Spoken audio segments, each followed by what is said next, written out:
Today we are presenting special requirement for aerospace material by Group 18. That is our teammate. Aerospace material are those materials specially chosen for the use of aircraft, rocket, and satellites. With that extreme purpose, material using need to be facing the following scenario. So let's move into the first scenario, which is lightweight and high mechanical strength material. Lightweight, lighter the aircraft gives the greater the efficiency both mechanically and economically. And high mechanical strength is definitely required because aerospace cannot split into apart in the space. Advanced aerospace material achieve both by clever use of atomic structure. Moving on to two categories of material that achieve these two characteristics.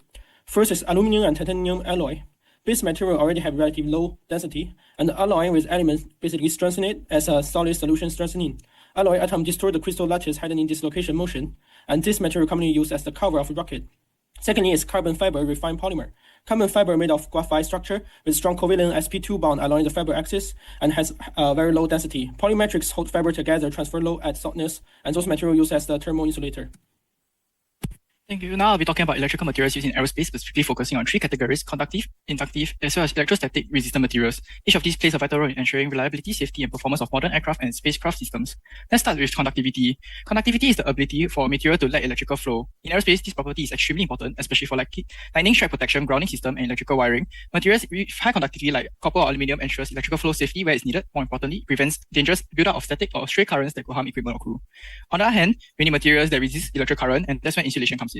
Insulation protects the system by preventing short circuits or electrical breakdowns, especially in high voltage and sensitive components. In aerospace, this is even more critical because in high altitudes, even in vacuum environments like space, arcing and electrical faults are more likely to occur. Insulation materials help keep systems safe, reliable, and separated from one another. Now, let's talk about electrostatic discharge, or ESD. ESD happens when buildup of static electricity suddenly jumps between objects of different charges, like a mini lightning bolt.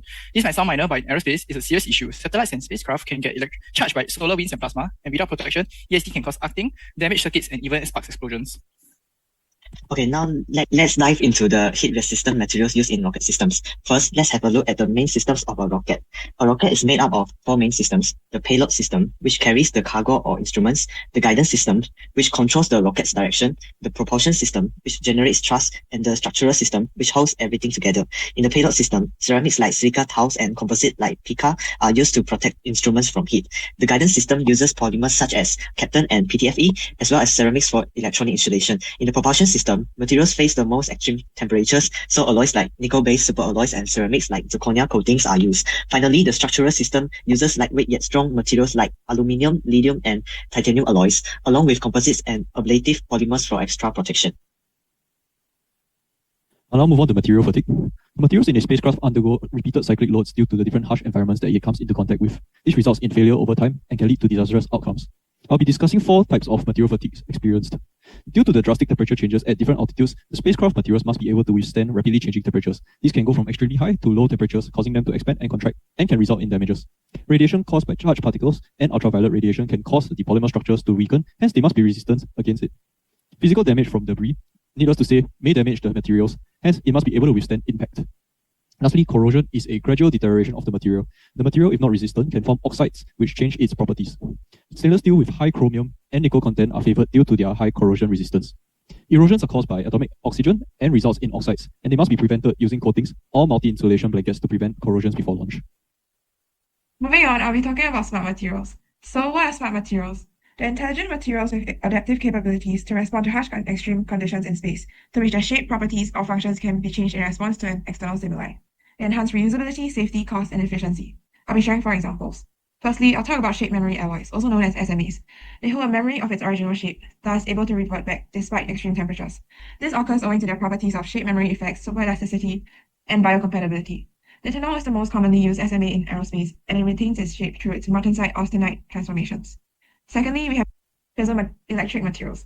They're substances which generate electric charge in response to applied mechanical stress. They contribute to structural health monitoring by generating electrical signals when stress or cracks develop, allowing real-time detection before catastrophic failure, thus reducing costs while safety increases. Thirdly, we have self-healing materials, advanced materials that can autonomously repair damages. They function through extrinsic and intrinsic mechanisms whereby healing agents are stored in the material or material heals itself respectively. Lastly, we have ATSP, they're bitrimer polymers with unique self-healing and reversible bonding capabilities.